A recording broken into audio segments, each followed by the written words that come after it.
So, at my parents' farm, and they have these two old tractors that they have, and it made me think about something. But I wanted to use the tractors as a way to illustrate, because I think it'll be easier to see. So now neither one of these tractors have this, but old tractors built in the 20s and 30s and 40s, they, on the side of them, they had like, it's called a flywheel, and it sat about right here, and it was about that big around. And when the tractor was running, this wheel would turn, and then the idea was that the farmer could use the wheel, which was being run by the tractor, to power other tools. Now, when I was in high school, we had a John Deere A, and I would suggest that you look up a John Deere A. It's amazing. It's an amazing machine. It only had 2 cylinders, and they had this. I'm sorry, I hadn't thought about this till now, but they used to make this unique sound, and they would go. That's how they ran.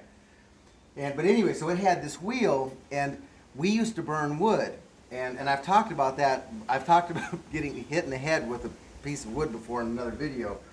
But anyway, so you have this wheel, and then out there, about 15 or 20 feet, we had this huge saw blade, and I'm not kidding you. Here, I'll move out of the sun.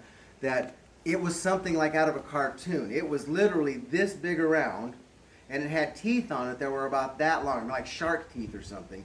And again, just think of a buzz saw in a cartoon, and this is what we had. And I think the reason I started talking about this is because somebody was talking about how dangerous farming is, and this was just a ridiculously dangerous setup. So anyway, so if you imagine, there's a wheel here, a big round wheel about that wide, and coming off this wheel, then there was a canvas belt that was the same width. So it was about this wide, about this wide, and the canvas was maybe, it's a very, very thick canvas. And so you'd put in out here, and then you would, out there, this buzz saw was on a wooden frame. And it also had a gear, or a wheel. So like, there's this big saw, and there's a wheel on it, and it's a shaft that connects it to the saw. And so you put this belt on that, I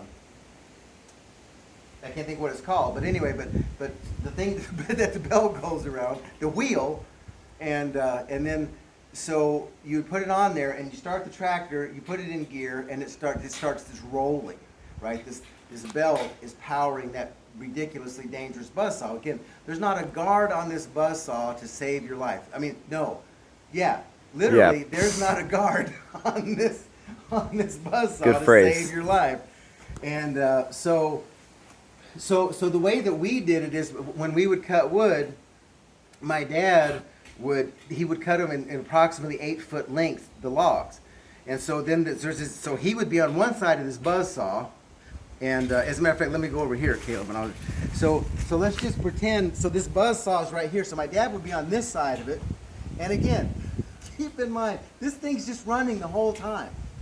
I mean, just waiting to cut your arm off or whatever, but you do what you do. And so this thing, so it's turning, and so he would take the 8-foot log, and he would feed approximately 10 feet of it. And when I say feed, I just mean he would put it on this frame and like feed it into the bullet, and the buzz saw would cut off a 2-foot length.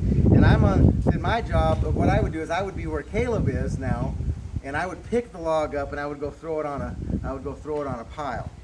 And what's funny is the only time either of us got hurt doing this was me, because what would happen is he would always have the last 2-foot section left, and so he would always sort of throw it past me up to the wood pile.